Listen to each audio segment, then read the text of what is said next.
ឥឡូវនេះក្រុមរបស់ Luffy កំពុងតែធ្វើដំណើរតាមទូកតូចៗចំនួន2ហើយគោលដៅចុងក្រោយរបស់ពួកគេគឺ Diamond Grand Line បើតាមស្ថានភាពរបស់ពួកគេនៅពេលនេះពួកគេតែ Diamond Grand Line អត់ទាន់បានទេគឺពួកគេត្រូវការទូកធំជាងនឹងនិងសមាជិកក្រុមច្រើនជាងនឹងនិយាយពីសមាជិកក្រុម Luffy ចង់បាននៅក្នុងក្រុមរបស់គាត់មានចុងភៅម្នាក់ហើយនិងអ្នកចម្រៀងម្នាក់ផងដែរពេលលេងចឹង Zoro ហួសចិត្តក៏ផ្ទុះសំណោចព្រោះគាត់អត់ដឹងថា Luffy ចង់បានអ្នកចម្រៀងយកមកធ្វើអីបន្ទាប់មក Nami មើលផែនទីដឹងថានៅជិតៗហ្នឹងមានភូមិមួយឈ្មោះ Syrup អញ្ចឹងពួកគេក៏សម្រេចចិត្តទៅកាន់ទីនោះដើម្បីរកមើលទូកធំហើយនិងសមាជិកក្រុមបន្ថែមទៀតគ្រាន់តែពួកគេទៅដល់ភ្លាមស្រាប់តែមានបរិយាម្នាក់ឈ្មោះ Usopp តាមខ្លួនជាចៅសមុទ្រទៅស្ទាក់ពួកគេ Usopp ស្មានថាក្រុមរបស់ Luffy ហ្នឹងគឺជាក្រុមចៅសមុទ្រចង់តែប្លន់ភូមិរបស់គាត់ហើយគាត់បានរៀបចំទង់ចៅសមុទ្រដែលជុំវិញទីនោះចង់បន្លប់ផ្នែកក្រុមរបស់ Luffy ឲ្យមើលឃើញថាគាត់មានគ្នាច្រើននៅពេលនោះមានអ្នកឆ្លាតមើលដឹងថាក្រុមរបស់ Usopp ហ្នឹងយ៉ាងច្រើនមានគ្នា3នាក់ហើយប៉ិតដូចជាអ្នកស្មានមែនហ្នឹង3នាក់ហ្នឹងសិតតែជាក្មេងៗទៀតបន្ទាប់មកពេលឃើញកូនចៅរបស់ Usopp រត់ចោលគាត់អស់ Luffy ក៏ផ្ទុះសំណោចធ្វើឲ្យ Usopp ខឹងក៏យឹបជំពាមចង់បាញ់គាត់ពេលនោះ Luffy បាននិយាយគម្រាមទៅកាន់ Usopp ថាអាវុធមិនមែនប្រើសម្រាប់គម្រាមគេទេតើហ៊ានយកជីវិតមកបដូរអត់ពេលគម្រាមនឹងធ្វើឲ្យ Usopp ព្រមចោះចាញ់ហើយដោយសារ Luffy ថាគាត់និយាយបានល្អពេលនោះ Luffy បានសើចហើយនិយាយថាពាក្យហ្នឹងគាត់រៀននិយាយតាមសែងទេ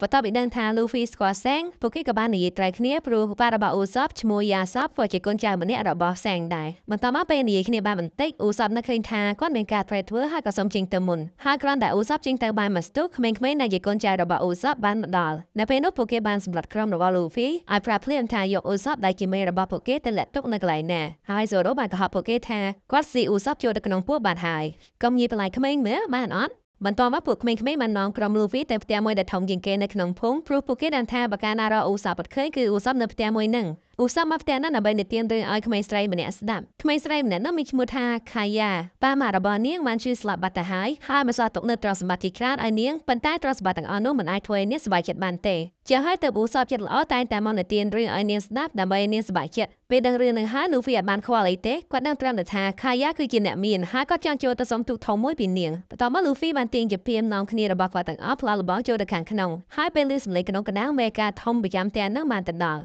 មេកាម្នាក់នោះមានឈ្មោះថា Klahadore ពេលទៅដល់គាត់បានចោទថា Usopp ទៅជួប Kaya គឺដោយសារតែចង់បោកលុយនាងនិយាយចង់និយាយឡើងក៏ឌៀមដាមដល់ប៉ារបស់ Usopp ទៀតព្រោះប៉ារបស់ Usopp នឹងគឺជាចៅសមុទ្រគាត់និយាយថាប៉ារបស់ Usopp គឺជាមនុស្សអត់ខួរសុខចិត្តចោលគ្រួសារទៅស្វែងរកកំណប់ដល់ Usopp ខឹងទប់ចិត្តអត់បានគាត់ដើរ Klahadore មិនដៃពេញនឹងផឹងប៉ុន្តែឲ្យ Klahadore នៅតែអត់មិត្តមាត់ទៀតគាត់និយាយថាពួកអាសន្តានពីលនៅតែពីលស្លឹកឈើជ្រួតឆ្នៃពីគល់ទេជួយចិត្តតែប្រើកម្លាំងបាយមកដោះស្រាយបញ្ហាពេលនោះ Usopp បានគំរាមគាត់ឲ្យ Klahadore ចង់ថែមប្រមាណដៃទៀតតែ Kaya បានខាត់គាត់ហើយដេក Usopp ចេញព្រោះនាងអត់ចូលចិត្តមនុស្សប្រើហិង្សាទេចំណែក Luffy ដែលឈរមើលហេតុការណ៍នឹងដែរខឹងជាមួយនឹង Klahadore ខ្លាំងណាស់ដែលមើលងាយចោលសមុទ្រហើយចង់តែស្ទុះទៅវាយគាត់ទេតែ Zoro បានចាប់ឃាត់បន្ទាប់មក Luffy បានតាមទៅជួប Usopp ដើម្បីជួយនិយាយគាត់សប្បាយចិត្តបន្តិចព្រោះ Luffy ធ្លាប់ដឹងថាប៉ារបស់ Usopp គឺជាមនុស្សល្អនៅទីនោះផងដែរចៃដន្យពួកគេបានឃើញ Klahadore កំពុងតែនិយាយគ្នាយ៉ាងសម្ងាត់ជាមួយនឹងបរិយាម្នាក់ទៀតនៅក្នុងការសន្ទនារបស់ពួកគេ Usopp និង Luffy ស្ដាប់ដឹងថា Klahadore ធ្លាប់ជាមេចៅសមុទ្រឈ្មោះ Kuro ចំណែកបរិយាភវន្តាដូច Michael Jackson ហ្នឹងគឺជាកូនចៅរបស់គាត់ឈ្មោះ Django ហើយនៅពេលនេះពួកគេកំពុងតែរៀបចំផែនការដើម្បីប្លន់យកទ្រព្យសម្បត្តិរបស់ Kaya ដោយស្របច្បាប់អ្វីដែលពួកគេចង់ធ្វើគឺឲ្យ Django ប្រើវិជាសណ្ដោមរបស់គាត់សណ្ដោម Kaya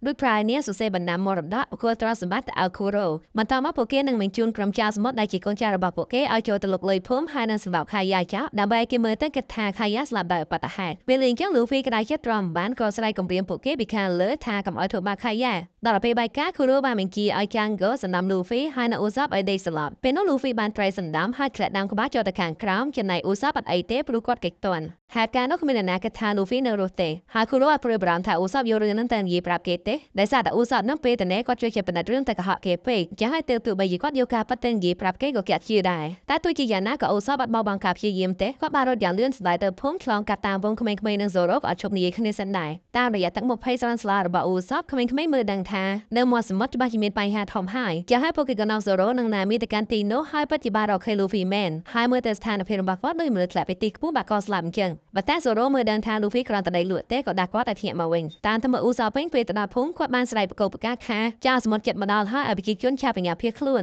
នប៉ុន្តែនៅពេលនោះច្បាស់ណាស់ប្រជាជនអត់មាននរណាជឿ Usopp ទេព្រោះកន្លងមក Usopp អាសាកុហកគេពេកបន្ទាប់មក Usopp បានទៅផ្ទះរបស់ Kaya ដើម្បីបបួលនាងរត់ប៉ុន្តែនៅពេលដែល Usopp ប្រាប់ Kaya ថា Klahadore គឺជាចៅសមុទ្រ Kaya អត់ជឿគាត់ទេព្រោះ3ឆ្នាំកន្លងមកនេះ Klahadore ធ្វើល្អចំពោះនាងខ្លាំងណាស់ពេលនោះអង្គរៈរបស់ Kaya បានចូលមកដល់ហើយ Usopp អត់មានពេលពន្យល់ច្រើនក៏ចាប់ជំរិត Kaya ពេលនោះផងដែរ Usopp បានប៉ារ៉ាកេតគ្នាជាមួយនឹងកងសន្តិសុខពីរនាក់ហើយយើងឃើញថា Usopp បានក្រាលខ្លាំងណាស់ប្រើតែជាពាមួយអាចទប់ទល់ជាមួយនឹងកំភ្លើងបានបន្ទាប់ពីចាត់ការក្រុមសន្តិសុខអស់ហើយ Usopp ចង់អូនដៃ Kaya រត់តែត្រូវបាននាងផ្ទះបណ្ដា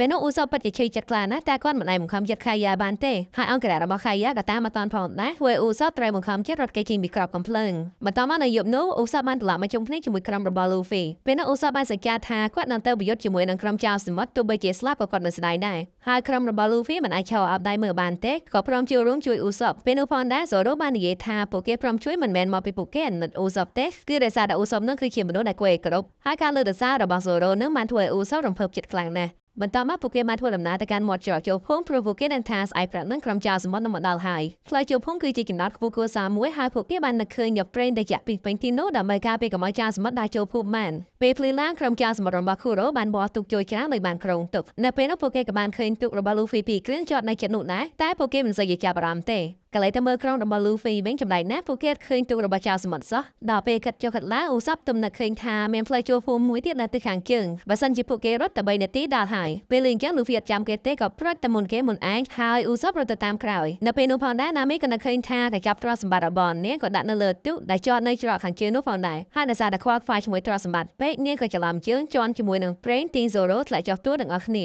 តែនៅពេលនោះ Nami រហ័សហើយវាងវៃក៏បានយក Zoro ធ្វើជាឆ្នន់ជន់ឡើងទៅខាងលើបានត្រឡប់ទៅមើលផ្លូវចូលភូមិនៅទិសខាងជើងវិញក្រុមចៅសមុទ្ររបស់ Kuro បានសម្រុកចូលមកហើយតែត្រូវបានអូសបប្រាយភាពបីឲ្យថយក្រោយវិញតាមពិតអ្នកដែលត្រូវមកដល់មុនគេគឺ Luffy តែដឹងស្រាប់ហើយ Luffy ស្គាល់ទីតំបន់អីទេគេប្រាប់ឲ្យទៅទិសខាងជើងសង្ស័យរត់ទៅទិសខាងលិចបន្ទាប់មកក្រុមចៅរបស់ Kuro បានរកឃើញទ្រព្យសម្បត្តិរបស់ Nami នៅលើទូកហើយបន្តិចក្រោយមក Nami ក៏បានទៅដល់ទីនោះផងដែរព្រោះនាងមិនឲ្យគេប៉ះទ្រព្យសម្បត្តិរបស់នាងទេពេលនោះពួកគេពីរនាក់ពិតជាក្លាហានណាស់រួមគ្នាទប់ទល់ជាមួយនឹងក្រុមចៅមួយក្រុមប៉ុន្តែទោះបីជាពួកគេខំប្រឹងប្រែងយ៉ាងណាក៏មិនអាចទប់ជាមួយពួកចៅជាច្រើនអ្នកនឹងបានដែរតែសំណាងណាស់ដែលពេលនោះ Zoro និង Luffy បានមកជួយពួកគេទាន់ពេលវេលាការប្រយុទ្ធបន្តទៀត Django បានប្រើក្បាច់សណ្ដំដាក់កូនចៅគាត់ឲ្យខ្លាំងទាំងអស់គ្នាបន្ទាប់ពីត្រីសណ្ដំហើយកូនចៅរបស់គាត់ម្នាក់មានកម្លាំងអាចបាយបំបីថ្មភ្នំបានពេលនោះមិនត្រឹមតែកូនចៅរបស់ Django ទេដែលត្រីសណ្ដំសូម្បីតែ Luffy ល្ងីរបស់យើងក៏ត្រីសណ្ដំរបស់គេដែរប៉ុន្តែវាគឺជារឿងល្អមួយព្រោះ Luffy ពេលនេះមានកម្លាំងមហាសាលអាចទប់ទល់ជាមួយនឹងមនុស្សច្រើនអ្នកបាន